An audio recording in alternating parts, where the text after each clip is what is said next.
time for kittens. In less than an hour, members from White Order will be joining Sound kittens muted. from across the world.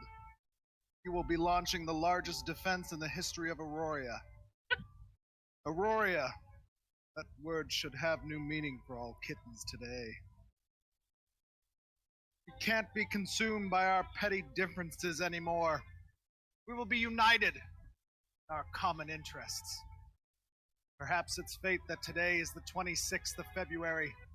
We will once again be fighting for our freedom, not from tyranny, oppression, persecution, but from annihilation. We're fighting for our right to tea, to exist. And should we win the day, the 26th of February will no longer be known as a White Order holiday, but as the day that kittens declared with one voice, we will not go quietly into the night.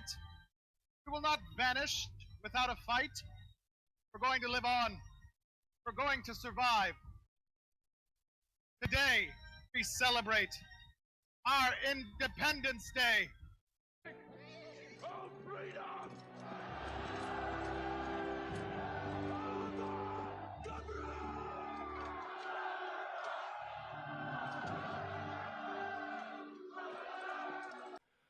Greetings, citizens of Vera. Welcome to the Hidden Dagger Inn. We are now open for business. I am your host. I'll pee on you. I promise I'll be good. Fingers crossed.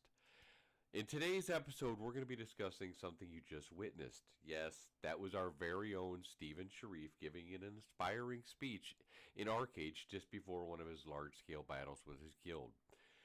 What you saw there was something that's been missing in many MMORPGs probably since the beginning of WoW. As someone who's witnessed the entire gaming evolution from the Atari 2600 to 2400 baud modems, dial-up rotary phones, I've seen massive progress and innovations over the years. That being said, I think we've taken a major step back, especially in the last 10 years. When I first started playing internet games, I played on a service called Kali. I want to say that the servers had maybe like 100 people. It might have gone up to 1,000, but that seems a little bit high. But every day was an adventure. I was playing with people for the first time from all over the world, from Russia, Korea, Australia. You never knew what was going to happen, and everyone was just happy to be playing the game that they loved with new people. And the internet was fresh and it was new and everybody was nice, and it was a wonderful time to be part of. So with the internet getting more popular and people starting to play games online now, that led to the MUDs, then Ultima Online, EverQuest, and my personal favorite, A Dark Age of Camelot. Now, especially in games like DAOC, you really wanted to be part of the world, part of your realm, and in that case it was Hibernia, Albion, and Midgard. And realm pride was important. You really wanted your realm to succeed. A lot like I believe nodes are going to be in Ashes of Creation. And social activity was at its highest back then. People would look to form groups. They didn't care about your DPS meters because they didn't exist. They just wanted to know if you were a healer, and if you could heal, if you were a tank, if you could tank, if you were DPS, if you could do some DPS. And basically all those classes, just like it should in Ashes, relied on each other. A tank's not going to be able to kill stuff effectively without a healer and also DPS to do the damage. Otherwise he's going to be beating them with a wet noodle for about an hour. A healer is not going to be able to be protected without a tank holding aggro, because he's going to be trying to heal himself and he's going to be interrupted and not be able to do so. And a DPS, sure, he'll be able to do damage if he lives through it. So they all needed each other. It was very important.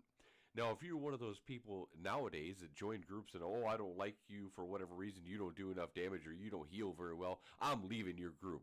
Or one of those people who try to screw people over in trade chat, or you're just a complete asshat in global. Those kind of people were shunned back in the days, and you would quickly find your reputation catching up with you. Now, I believe that this is something, again, it's all social. And this is something that's going to be coming back into the world, especially into Ashes of Creation and Vera. This is something that we've been missing for a long time, And as time things come, everything tends to come back in cycles and come full circle. And that's where we are at with Ashes of Creation. They're bringing the old school back. And with the games being what they were in the past, nowadays we no longer depend on others. People are happy just to blow through content solo, only making a group if it serves their purpose. If the way I believe Steven envisions it is he's trying to bring, like I said, everything goes full circle. Now, granted, we've seen bell bottoms come back, we've seen tie dye, haircuts. Good Lord, please don't let the mullets come back. Billy Ray Cyrus, I'm talking about you. But as someone who loves to be a Pathfinder game master, I believe Steven is yearning for that social aspect to be brought back to MMOs. And honestly, most of the people who started with games like WoW really never got a chance to experience what it was like in the beginning. Embrace it. This is how we meet some of the great people, needing certain people to fulfill crafting orders or finding that animal husbandry guy who can breed you that perfect mount.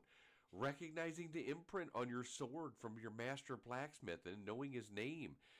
Instead, most people want to be able to walk through the whole game solo and needing nobody. Can you play Ashes solo? I'm sure you can. However, there will be content that you will be missing. Castle sieges, node fights, epic world bosses, fighting and defending caravans to name a few. Finding like-minded people in a game is what makes gaming special.